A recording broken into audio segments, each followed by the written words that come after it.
रक्षाबंधन का पर्व, श्रावण का महीना, जनकपुर के समीप एक गांव में रहने वाली विधवा ब्राह्मणी का एकमात्र बेटा प्रयागदास। प्रयाग सबने राखी बांधी। बहनों ने अपने अपने भाइयों के हाथ में राखी बांधी। प्रयाग को किसी ने राखी नहीं बांधी। सभी होते हैं रिश्तेदार, जबकि जर पास होता है और बिगड़ जाता गरीबी में जो रिश्ता खास होता है। प्रयागदास रोते हुए आए, मां मुझे किसी ने राखी नहीं बांधी। मां ने आंखों में आंसू भरकर कहा कि बेटा तुम्हारे कोई बहन नहीं है, बहन होती तो तुम्हें राखी बांधती। मेरे कोई बहन नहीं है।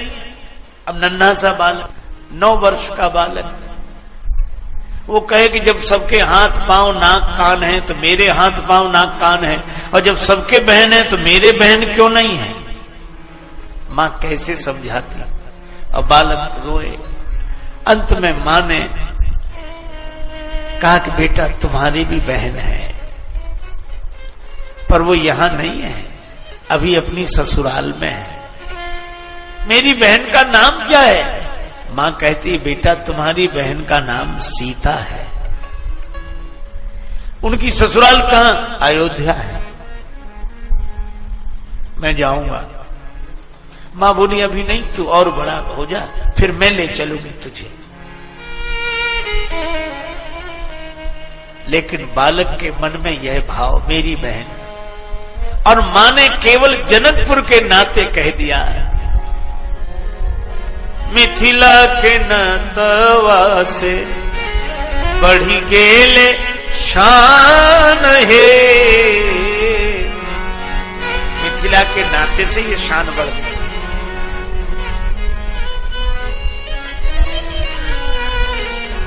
मिथिला जन्म भैले सुकृत महान है।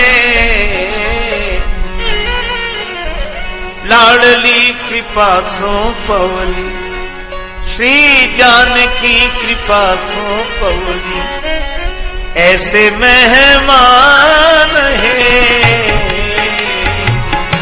लाडली कृपा सो पवली, ऐसे मेहमान है। लाडली कृपा सो, श्री जानकी जी की कृपा से ऐसे मेहमान मिले, और जानकी जी हमें मिली जनकपुर की कृपा से। इसीलिए मां ने भी कहा कि तुम्हारी बहन जानकी जी हैं, अयोध्यापुरी ससुराल है उनकी, वहीं है।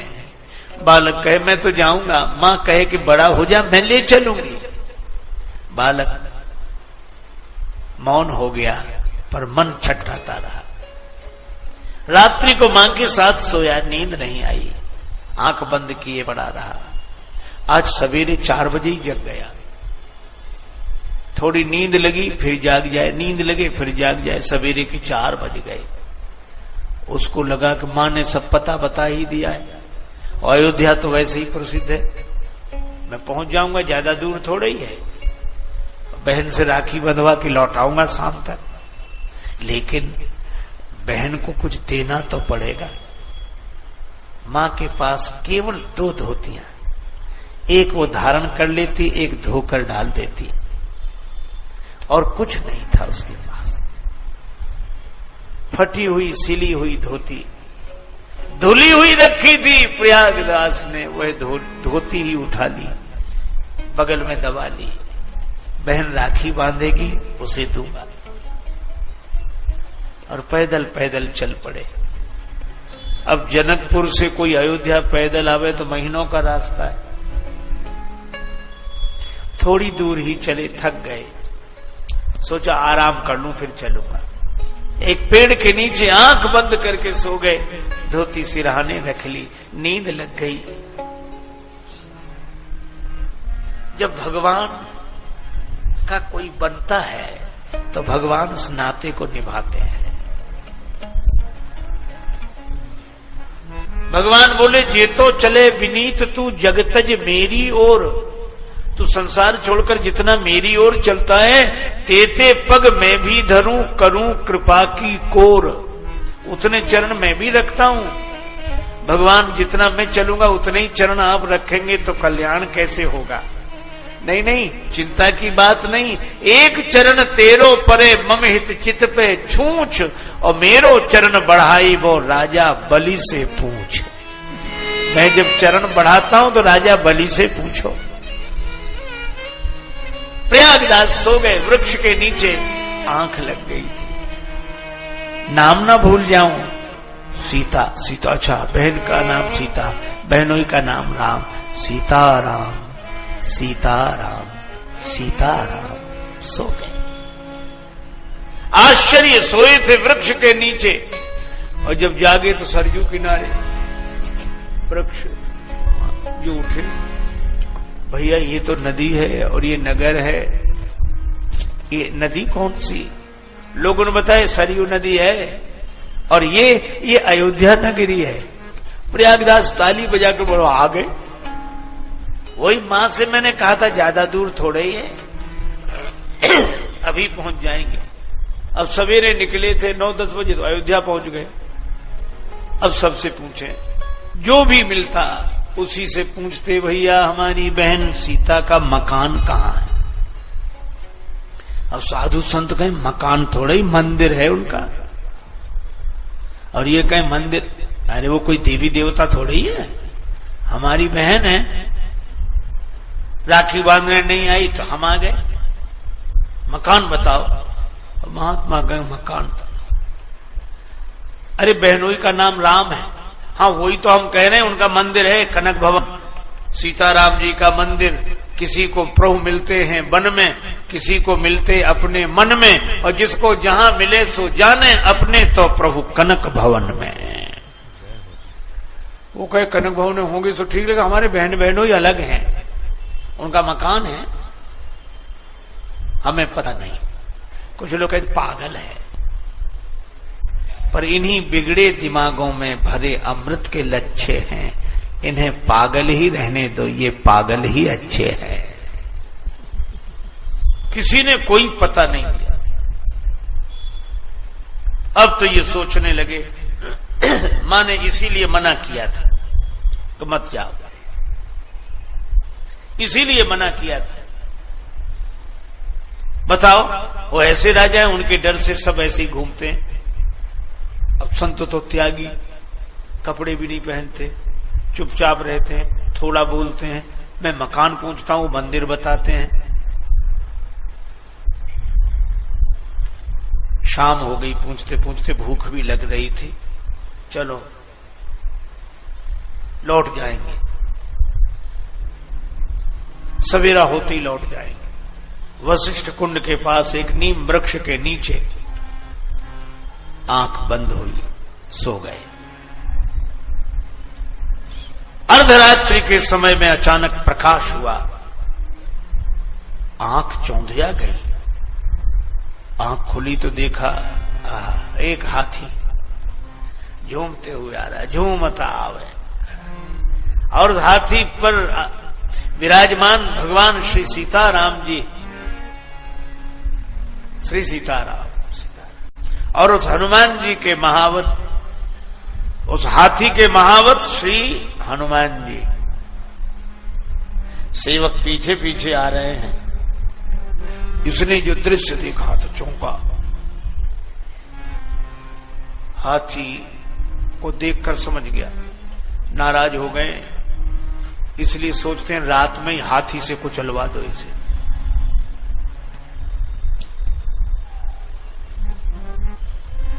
बड़े आदमी है ना, हम गरीबों से नाता हो भी तो बताने में शर्म लगती है, तो ये भी खड़ा हो गया।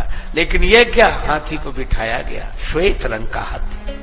हाथी बैठा, सीढ़ी लगाई गई, और सीढ़ी से भगवान श्री सीताराम जी उतरे। प्रयागदास के पास जाकर खड़े हो गए। इतनी सुंदर दिव्य दंपत्ति का दर्शन की झांकी देखकर आनंद मग्न हो गया। राम जी ने मुस्कुराकर कहा, भैया प्रयागदास। प्रयागदास क्योंकि ये तो हमारा नाम भी जानते हैं, श्री सियाजू की ओर देखकर कहा, ये तुम्हारी बहन है। प्रयागदास ने हाथ जोड़े लेकिन कहा, ये मुझे लगता नहीं है कि मेरी बहन है। क्या तुम अपनी बहन से पहले भी कभी मिले हो? नहीं, मिल तो पहली बार ही रहे। फिर कैसे कहते हो ये तुम्हारी बहन नहीं है? राम ने कहा, बहन सीता तुम्हारी यह। बाल ने कहा कि समझ में ना आता है। क्यों?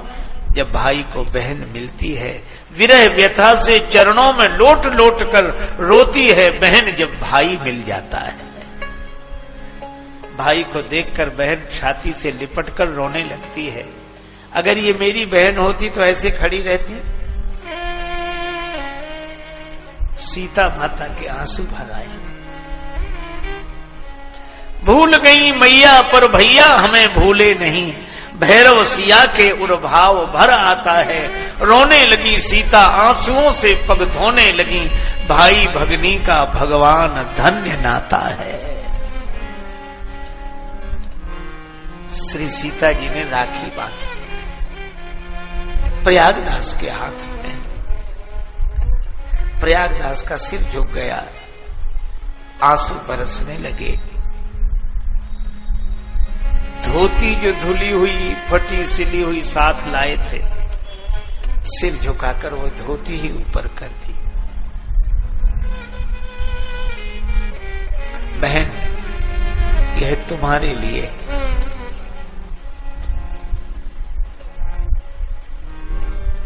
मेरे पास तो यही है। श्री जानकी जी ने कहा कि भैया, मैं जानती हूं मेरी मां के पास 2 ही धोतियां हैं, एक तुम लाए हो।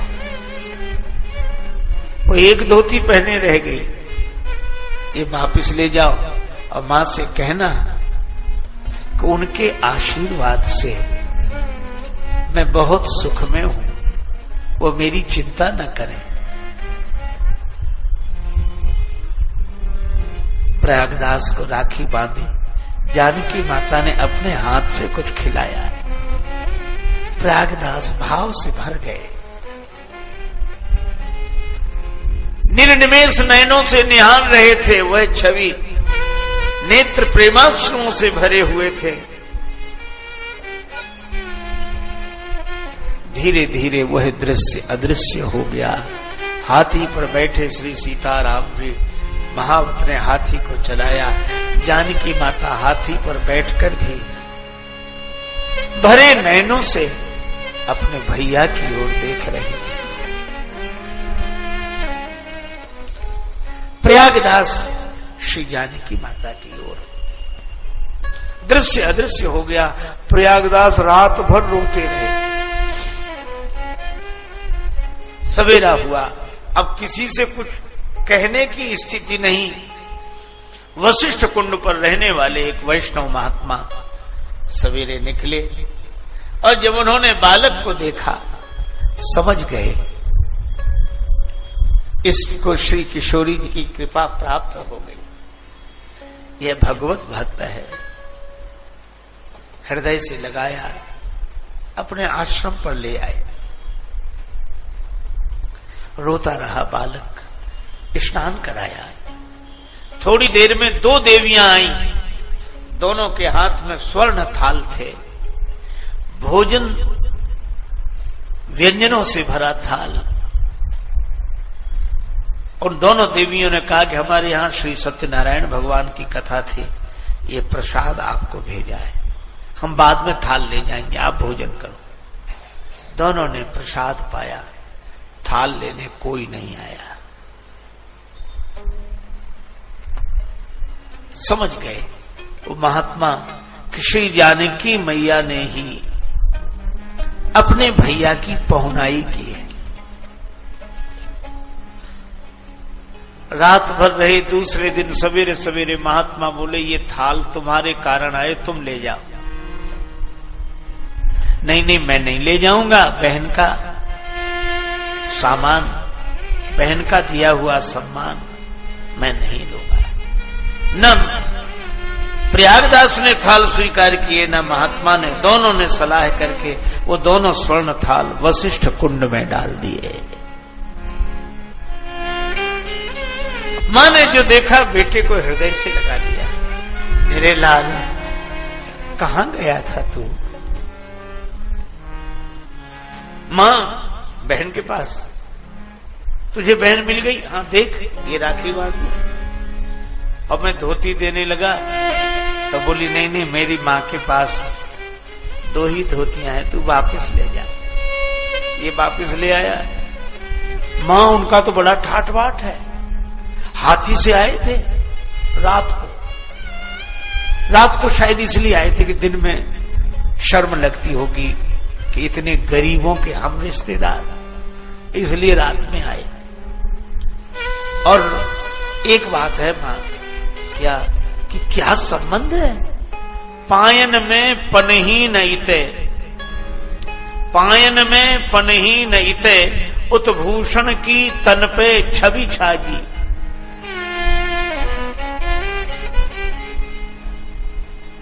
पायन में पनही न इते, उत्भूषण की तन पे छवि छाजी। और जाहे विनीत लिखी धरनी, तेही की भगनी गजराज विराजी। हमारे भाग्य में धरती लिखी है और हमारी बहन हाथी पर बैठी। मान की बात नहीं, मन में चित में एक चोट लगी मुहे मांझी। और बात कहीं बहनी दुई चारी, पे बोले नहीं बहनोई मिजाजी। पर मां ने आकाश की ओर देखकर आंसू बहाते हुए हाथ जोड़े। वंदे विदेह तनया पद पुंडरीकम। श्री जानकी जी, आपने संबंध की लाज रखी। अब प्रयागराज का मन घर में नहीं लगता है, अब उन्हें लगता बहन के पास जाए। बड़े हुए तब समझ में आई बात, अब क्या करूं? मां अस्वस्थ रहने लगी, सेवा करते रहे। जब मां का शरीरांत हुआ तब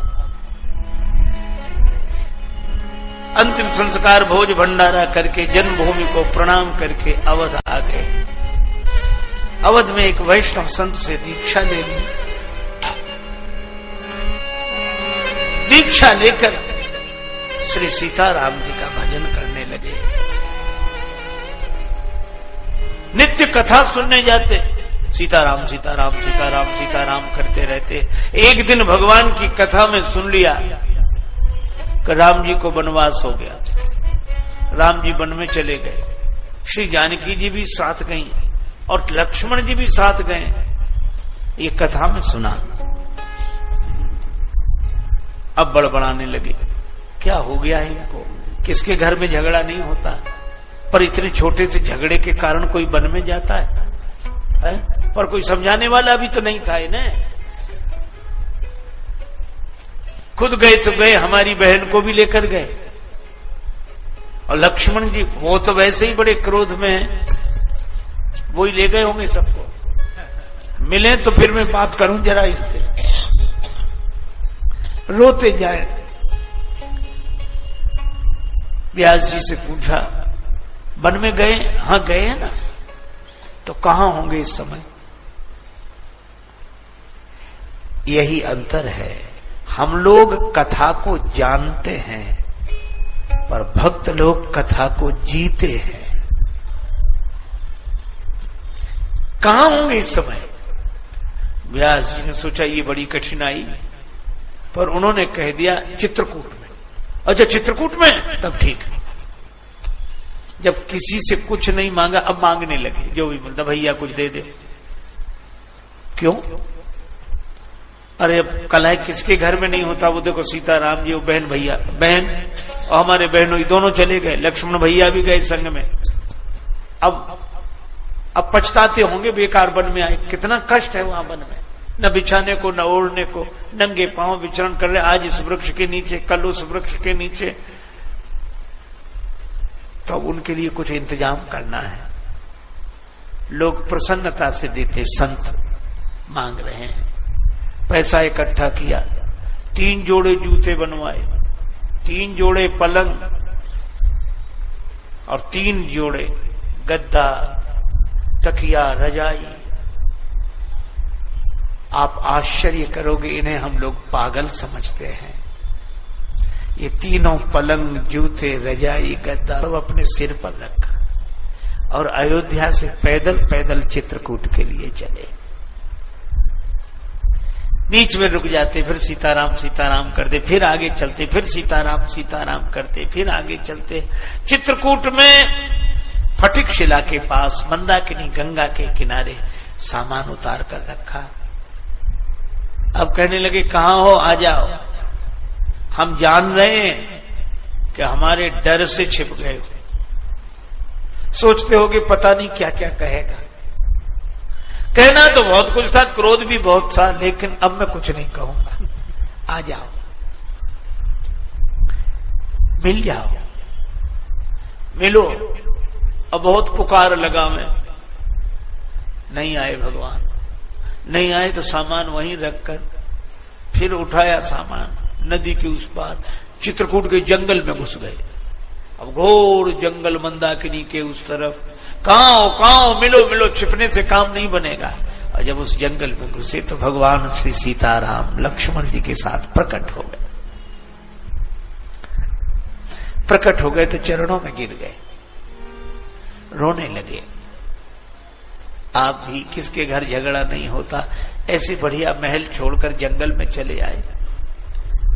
ये देखो कितना कष्ट है आप, बहुत।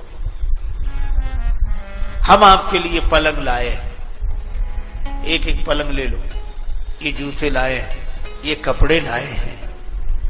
भगवान राम ने कहा कि भैया आपने कष्ट तो उठाया, लेकिन हम पिताजी के वचन से वन में आए हैं। हम जूते नहीं पहनेंगे, पलंग पर नहीं बैठेंगे, हमारा नियम है। तो उलाहना देते हुए बोले, पलंग पे न बैठेंगे न पहनेंगे जूते, बड़े व्रतधारी के बेटा बने। ये कोई बात हुई? कष्ट पा रहे हो, ये स्वीकार करो। और रोने लगे। श्री जानकी मैया ने कहा कि भैया बहुत दुखी हैं, इनको आप अपने साकेत का वैभव दिखा। तो वही ऐसा चमत्कार हुआ कि बड़ा दिव्य सिंहासन श्री सीताराम जी विराजमान, यहां से वहां तक सेवक सेवकनी और आरती करने वाले, पूजा करने वाले, चमर डुलाने वाले, स्तुति करने वाले। और जो यह दृश्य देखा सो हाथ जोड़ के बोले कि तुम तो बड़े ठाठ से रहते हो, इतना सुख तो कहीं किसी को नहीं। अच्छा एक बात बताओ, इतने सुख से रहते हो तो ये दुनिया वालों को पागल काहे को बना रखा है? और वो पागल है तो एक हम जिंदगी में कभी मांगा नहीं, मांगते फिरे, तुम्हारे लिए सामान ले आए। भगवान फिर उसी रूप में आ गए। प्रयागदास बोले इस सामान का हो क्या? भगवान बोले इस सामान का आप उपयोग करो। भगवान को श्री सीताराम जी को, लक्ष्मण जी को प्रणाम करके लौटे। एक पलंग रख लिया, जूते पहन लिए, पलंग उस पे गद्दा तकिया, पैदल पैदल चले। चित्रकूट से आ गए प्रयाग। प्रयाग में लगा था माघ मेला, मेले में नहीं गए। मेले के बाहर ही नीम का एक वृक्ष था और नीम के वृक्ष के नीचे अपनी चारपाई बिछाई, गद्दा तकिया लगाया, आराम से सो गए। मिट्टी का एक पात्र था, उसमें जल भरा, उसको करवा बोलते हैं, वो रखे।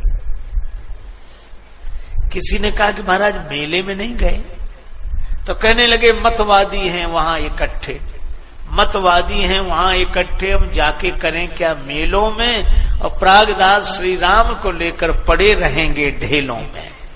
हम तो सीताराम जी के अलावा किसी को नहीं जानते, कुछ हम जानते नहीं, कुछ आता नहीं, बलराम जी सीताराम।